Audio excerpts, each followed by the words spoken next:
Assalamualaikum warahmatullahi wabarakatuh, sahabat restorasi. Waalaikumsalam warahmatullahi wabarakatuh. Kembali saya menemui Anda di acara Bukan Baku Tende di kanal Restorasi. Tamu saya kali ini adalah Kakak Aristan. Assalamualaikum. Waalaikumsalam warahmatullahi wabarakatuh. Bagaimana kabar? Baik. Oke. Sahabat restorasi, beliau ini mantan ya atau PLT ketua ya DPW Partai Nasdem juga. Nah, kemudian beliau sekarang di Badan Pendidikan Partai Nasdem. Kakak Aristan, kita tahu bahwa salah satu fungsi partai politik itu adalah melakukan pendidikan politik. Nah, kemudian di Partai Nasdem sendiri dikaitkan dengan jabatan atau posisi kakak sekarang ditempatkan atau ditugaskan di Badan Pendidikan Partai Nasdem ini. Itu artinya bahwa bagi Partai Nasdem pendidikan politik itu menempati posisi kunci. Minggu lalu di Bukan Baku Tende juga Kakak Maskur menjelaskan bahwa pendidikan adalah satu dari 5 pilar yang menjadi jangkar Partai Nasdem. Nah, kalau boleh tahu bagaimana sih Badan Pendidikan Partai Nasdem itu ya sebenarnya? Sebelum kita masuk ke program-programnya nanti. Oke, baik Kakak Tion. Nah, Badan Pendidikan Partai Nasdem ini adalah badan yang sengaja dibentuk, didesain oleh Dewan Pimpinan Wilayah untuk mengelola dan mengembangkan sistem pendidikan politik di dalam partai. Dia menjadi istimewa karena menjadi badan yang dipercaya dan menjadi salah satu pilar penting dalam pembangunan partai dari segi pendidikan ya. Ini saya jadi penasaran ya kalau begitu terkait soal Badan Pendidikan ini. Tentu konsepsi-konsepsi pendidikannya sudah disiapkan semua. Nah, bagaimana itu model dan konsep pendidikan di Partai Nasdem itu? Sebagai partai politik yang partai pergerakan sekaligus partai elektoral, nah, partai ini menyiapkan dirinya untuk dua sisi penting itu. Karena itu konsep pendidikan kita juga menyesuaikan yang kedua. Dibangunnya partai sebagai partai pergerakan dan partai elektoral. Dalam aspek pendidikan politik untuk tujuan pergerakan itu, maka pengembangan ideologi kepartaian dan itu dikembangkan di dalam partai ini dalam sistem pendidikan kita kan begitu. Sebagai partai elektoral ya kita menyesuaikan dengan kondisi-kondisi paling mutakhir kan gitu. Bagaimana partai juga menyiapkan dirinya untuk ikut pemilu dan menang kira-kira gitu. Konsepsinya kira-kira begitulah secara umum. Oh, ini berarti ini menjadi semacam breakdown dari apa yang biasa di pidato politiknya baik Surya Paloh maupun Ahmad Ali selalu menekankan bahwa Partai Nasdem ini adalah rumah kaum pergerakan dan menjadi partai modern peserta pemilu. Ya, itu dikaitkan dengan itu ya. Itu juga dibentuknya Badan Pendidikan untuk hal-hal yang selama ini disampaikan oleh pendiri partai ya, Surya Paloh sebagai rumah kaum pergerakan, sebagai partai modern yang terlibat dalam momentum-momentum elektoral, kayak gitu. Nah, pendidikan dibangun untuk tujuan-tujuan seperti itu. Model-model pendidikannya bagaimana? Kalau bisa tahu. Ini kan baru ya, kurang lebih 5 tahun. Awalnya ini kita mengkhususkan pendidikan kita kepada penguatan kader-kader partai kan, mulai dari kader tunas, ya, kader remaja. Juga ada pendidikan khusus untuk teman-teman di legislatif kan begitu, berkaitan dengan penguatan peran politik anggota DPR dari fraksi Nasdem ya, dalam mengatur kebijakan pemerintah untuk bagaimana berkontribusi langsung pada kehidupan masyarakat yang lebih baik, kira-kira begitu. Artinya dalam saat ini focusing pendidikan ini ke dua tadi ini, Ya, Alek dan para pengurus. ya. Apa dalam menyongsong pemilu ini ada programkah yang sudah direncanakan atau malah sudah dilaksanakan? Ada beberapa yang sedang kita gagas ya berdasarkan teman-teman di Badan Pendidikan ini ya, khususnya berkaitan dengan penguatan kader dan konsolidasi penguatan partai untuk siap menghadapi pemilu di 2024. Jadi kita ingin ada pendidikan untuk peningkatan kapasitas pengetahuan dan kecakapan kader-kader partai mulai dari tingkat ranting sampai dengan di wilayah dan itu sekaligus mengkonsolidasikan struktur partai siap mengikuti pemilu di 2024. Oleh karena itu ada beberapa model pendidikan yang kita kembangkan ke depannya.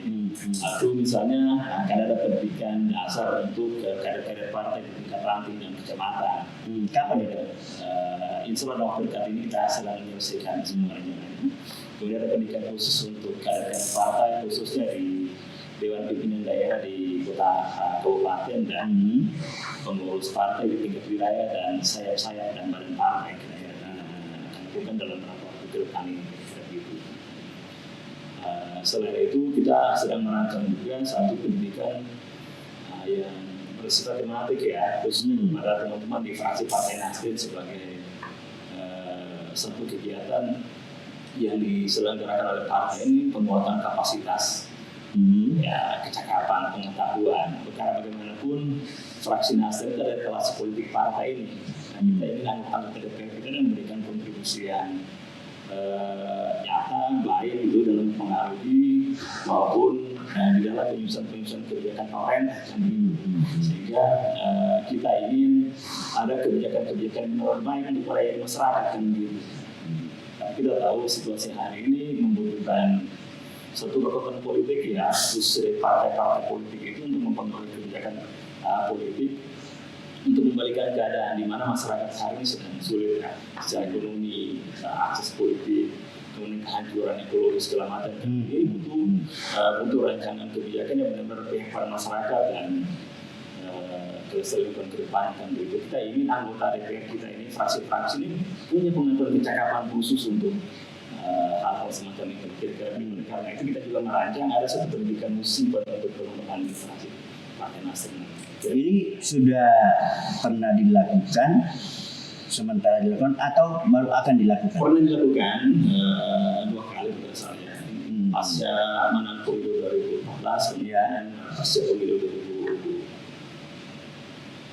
Ya, 2 kali pemilu sebelumnya ya, kita melaksanakan sebelum pelantikan anggota DPR kita di Partai Nasdem. Nah, ke depannya kita ingin memperbaiki, menggunakan proses pendidikan itu sehingga benar-benar melahirkan anggota DPR yang berkualitas di partai. Kakak Aristan, beberapa hari lalu saya mendengar pidatonya Kakak Surya Paloh sebagai Ketua Umum Partai Nasdem yang mengatakan bahwa dia sebenarnya merindukan kader partai itu lebih rendah hati. Rendah hati bukan berarti rendah diri dalam memposisikan diri sebagai wakil rakyat. Bagaimana kalau dikaitkan dengan proses pendidikan kader yang akan dilakukan ini? Maksud saya bagaimana membangun proses pendidikan, entah itu kurikulum dan sebagainya yang bisa mewujudkan mimpi-mimpi Bapak Surya Paloh. Secara khusus ya kita sedang merancang ada satu kurikulum yang memang dibuat untuk tujuan-tujuan itu ya. Tapi yang paling substansi di sana sebetulnya adalah bagaimana sistem pendidikan yang dibangun oleh partai ini juga tidak hanya melahirkan anggota-anggota DPR kita atau fraksi-fraksi Partai Nasdem yang cakap secara intelektual, juga memiliki mentalitas integritas yang baik, dan begitu. Oleh karena itu kita ingin merancang satu sistem pendidikan yang juga membangun mentalitas yang baik bagi seluruh kader partai, termasuk bagi teman-teman di fraksi Partai Nasdem dan begitu. Nah, ini menjadi penting bagi kita karena kita tahu bagaimana kehancuran sosial terjadi di era sekarang ini kan. Misalnya bentuknya semangat solidaritas, kegotong royongan, orang menjadi semakin lebih individual kan. Padahal kita menghadapi situasi yang sangat berbahaya ke depan. Nah, ini hal-hal yang penting menjadi perhatian dari pendidikan partai ini kan gitu, untuk membangun kembali mentalitas. Kita sebagai sebuah bangsa ya, bangsa yang dikenal dengan bangsa yang memiliki kearifan-kearifan. Bangsa memiliki nilai-nilai sosial seperti gotong royongan yang hampir sudah hampir hilang di mana-mana. Nah, partai ingin kembali membangun itu kembali, menghidupkan kembali nilai-nilai semacam itu dalam kehidupan, baik dalam kehidupan partai, kehidupan politik secara luas, maupun dalam kehidupan sosial ekonomi masyarakat. Nah, ini pentingnya kehadiran Partai Nasdem ke depan. Oleh karena itu, kita betul-betul membangun sebuah pendidikan yang bisa mewujudkan itu. Optimiskah itu bisa dilakukan? Insya Allah, ini harus dibangun dengan semangat optimis. Karena artinya saya bukan pesimis sebenarnya, karena perkembangan kita saat ini kan lebih mengarahkan kita ke masyarakat yang apatis terhadap dunia. Sementara harapan dari proses pendidikan itu bisa memperkuat kembali, merevitalisasi terutama semangat gotong royong itu sebagai nilai-nilai luhur dari katakanlah keindonesiaan kita. Begitu. Ini bukan sebuah hal yang mudah ya, tapi kita juga tidak boleh pesimis ya. Oleh karena itu saya senang di partai ini, bagaimana di dalam partai sendiri mulai mengembangkan semangat partai yang memperhatikan keutamaan dan keluhuran nilai-nilai tadi itu. Misalnya mengembangkan keteladanan partai, bagaimana mengembangkan sikap saling solidaritas, saling membantu. Ini perlahan-lahan terus dibangun, didorong maju kan gitu. Tidak hanya di dalam partai, tapi juga keluar partai kan gitu. Itulah pentingnya pendidikan ini dibuat menjadi semakin lebih luas ke depannya, tidak hanya kepada kader partai dan fraksi Partai Nasdem kan gitu, dan bagaimana pendidikan kita ke depannya ini juga bisa melibatkan atau mengikutsertakan masyarakat yang lebih luas kan gitu. Paling tidak di dalam kegiatan-kegiatan sosial kepartaian ini. Kita tahu Nasdem selama ini banyak memiliki program-program sosial ya, bisa bencana maupun di dalam keadaan yang lain kan begitu. Partai ini memiliki banyak kegiatan-kegiatan sosial. Saya kira itu bisa didesain khusus menjadi bagian dari sistem pendidikan kepartaian ini, sistem pendidikan politik ke depannya yang melibatkan masyarakat kan begitu. Di sana saya kira strategisnya kan begitu menimbulkan kembali nilai-nilai luhur. Kira-kira begitu. Oke, saya menangkap kalau kita coba perkerucut dari perbincangan kita ini bahwa arah dari pendidikan atau sistem pendidikan kader Partai Nasdem itu adalah berupaya ingin memberikan output berupa nilai-nilai keteladanan, keteguhan dan kebersamaan itu. Koreksi kalau salah atau mungkin ada tambahan. Iya, saya kira 3 kata kunci penting itulah. Keteladanan, kearifan dan keteguhan. Kenapa itu penting? Karena kita menghadapi sesuatu yang tidak mudah ke depannya, kan? Secara politik sosial kan gitu, masalah ekonomi kan gitu. Nah, dibutuhkan kesungguhan kan gitu, dibutuhkan kerendahan hati, kelapangan dada kan gitu. Oleh karena itu ya kearifan lah ya. Kearifan ya, membangun keteladanan, kearifan, keteguhan itu adalah sesuatu yang tidak boleh dilepaskan oleh partai ini ke depannya. Ini tantangan serius kita. Iya. Apalagi politik yang semakin liberal ini kan gitu, orang semakin menjadi individualis kan gitu.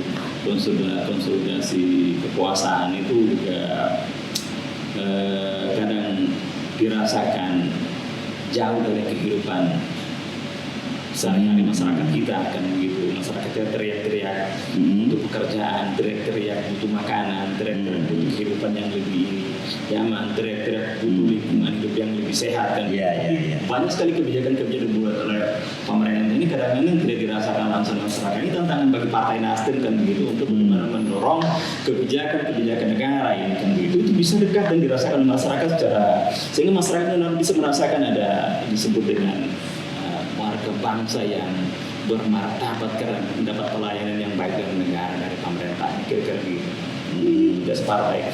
Nah, pendidikan kita diarahkan untuk itu. Bagaimana partai ini bisa melahirkan suatu kebijakan-kebijakan negara maupun melahirkan tokoh-tokoh politik yang rendah hati tadi itu yang disebut oleh para pendiri partai ini ya, oleh Kakak Surya Paloh, Kakak Ahmad Ali ya. Karena partai itu harus dekat dengan masyarakat. Partai ini harus hidup di tengah-tengah masyarakat. Nah, pendidikan ini kita ingin mengarahkan, mewujudkan partai yang seperti itu, mewujudkan kader partai yang benar-benar bisa hidup di tengah-tengah masyarakat dan memberi rasa nyaman, rasa keadilan di tengah masyarakat kita. Tanpa itu partai ini tidak akan besar ke depannya karena tidak ada. Kalau masyarakat merasakan kehadiran partai ini benar-benar baik ke depannya, berguna bagi kehidupan masyarakat dalam hal-hal yang paling nyata kan gitu. Nah, maka partai ini mendapat kepercayaan yang lebih baik. Nah, inilah kaitannya dengan tadi itu partai elektoral kan gitu. Jadi kita ingin juga membangun ideologi partai yang benar-benar melayani masyarakat kan gitu, dengan tadi sikap kearifan, keteguhan, keteladanan kan gitu. Sekaligus mendapat kepercayaan dari masyarakat untuk bagaimana menitipkan harapan-harapan masyarakat atas para partai ini untuk mewujudkan dalam ini ya, dalam pidato bernegara kan gitu. Nah, saya kira kalau itu yang kalau berhasil dilakukan oleh Nasdem itu, oleh kita, saya kira kita tidak menutup, kita akan menjadi partai besar ke depannya, partai pemenang yang ada di hati rakyat, kira-kira begitu. Oke, artinya secara ke dalam ya, saya nangkap bahwa model pendidikan politik di Partai Nasdem itu juga diarahkan atau dibagi dalam dua kamar ya. Pendidikan politik dalam konteks partai sebagai partai elektoral, dan di satu sisi pendidikan politik dalam konteks partai ini diciptakan sebagai rumah kaum pergerakan. Ya, dua sisi yang tidak boleh dilepaskan. Jadi partai yang tidak boleh jadi partai elektoral semata kan, tapi juga menjadi partai yang secara elektoral dia kuat, menang, berkuasa, tapi juga sesuai itu apa kan gitu. Dia betul-betul menjadi partai yang betul-betul sejatinya partai yang bermanfaat bagi warga bangsa, bagi masyarakat kan begitu. Oleh karena itu semangat pergerakan itu juga harus tumbuh bersama dengan semangat ini ya, semangat menang pemilu. Oke, itu untuk pendidikan politik kader. Nah, yang saya sebut pendidikan ke dalam ya. Kalau pendidikan keluar dalam artian tanda kutip adalah pendidikan politik kewargaan. Apa yang dilakukan oleh kita ingin mengembangkan kegiatan mulai dari ini ya, paling sederhana ya, mengembangkan kegiatan sosial ya, bagi masyarakat. Ada program charity oleh partai ini kan gitu. Jadi sedapat mungkin bagaimana kegiatan-kegiatan sosial bisa dikembangkan oleh partai. Jadi ada semacam peran-peran sosial partai lah, yang melibatkan masyarakat yang lebih luas kan gitu. Di sana interaksi antara, jadi pendidikan itu bisa dikembangkan dengan membangun interaksi yang baik antara partai dengan masyarakat kan gitu. Jadi tidak boleh ada jarak antara partai dan masyarakat kan gitu. Itu harus dibangun interaksi yang lebih baik. Nah, program-program sosial itu harus dikembangkan oleh partai ini untuk mendekatkan masyarakat menjadi bagian penting dari pengembangan penguatan partai ini, sehingga semangat sebagai partai pergerakan dan tujuan-tujuan elektoral itu bisa dicapai bersamaan oleh kita. Itulah pentingnya sisi pendidikan yang akan melebarkan pendidikan Partai Nasdem. Menarik, Kakak. Cuman inilah ya satu tantangan. Kenapa saya tanyakan tadi itu pendidikan dengan sasaran pada pendidikan politik kewargaan? Karena kita tahu bahwa era sekarang, apalagi menuju ke 2024 pemilu ini, kita kaitkan dengan komposisi penduduk dalam kaitannya dengan segmentasi pemilih. Nah, generasi milenial, kaum milenial ini juga jumlahnya cukup signifikan di Indonesia. Nah, sementara kita tahu generasi milenial ini itu kan tanda kutip ya, mungkin tidak seluruh tetapi salah satu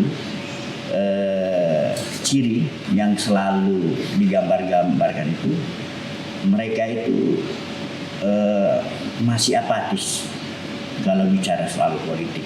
Bagaimana menghadapi tantangan ini?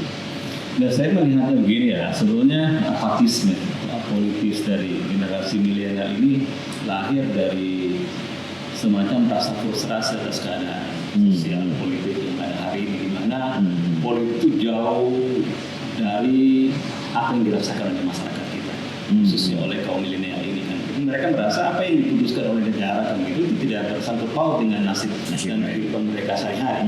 Jadi semacam kritisisme terhadap negara sebetulnya si apatisme.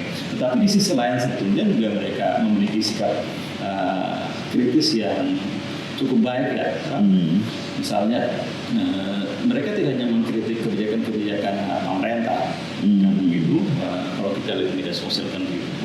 Tapi juga mereka mulai mengembangkan kegiatan-kegiatan yang menurut saya sifatnya bisa lebih politis juga sebetulnya.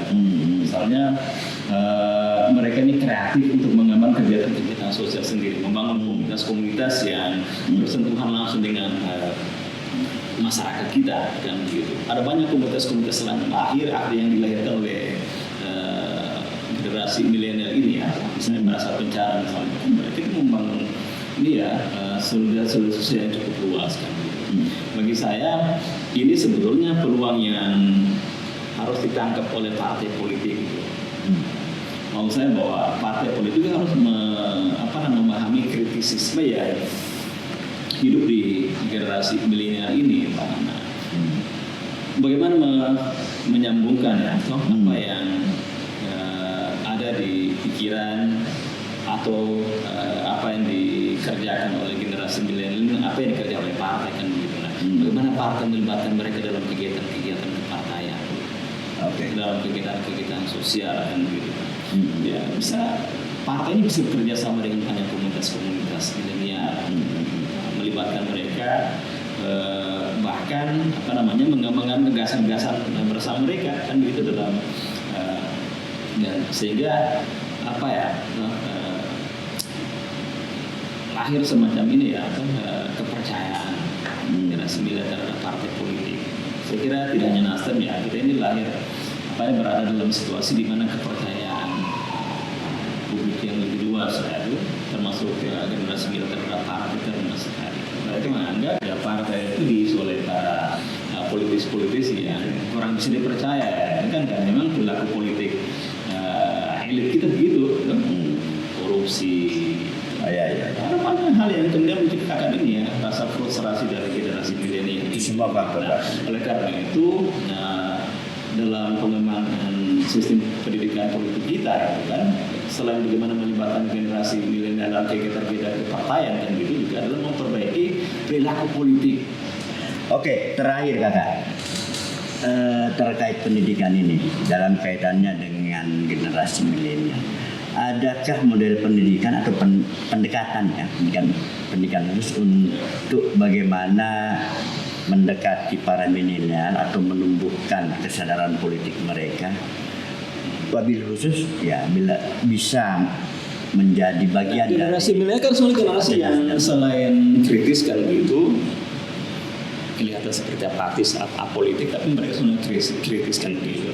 Mereka juga kreatif. Nah, saya kira partai ini untuk bagaimana menarik melibatkan generasi milenial di dalam kehidupan berpolitik kan begitu, maka kemudian mengembangkan kreativitas bersama dengan generasi milenial perlu dilakukan oleh partai ini ke depan kan begitu, mengembangkan kegiatan-kegiatan bersama, mengembangkan gagasan-gagasan bersama, mengembangkan kreativitas bersama generasi milenial kepartaian kan begitu.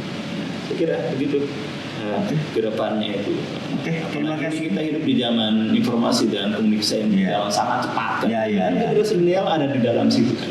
Partai harus menyesuaikan dengan itu, menyesuaikan dengan perubahan yang sangat cepat dalam kehidupan sehari-hari ini kan gitu. Kita juga harus beradaptasi dengan karakter milenial. Saya kira ya, tapi tidak harus jadi ya.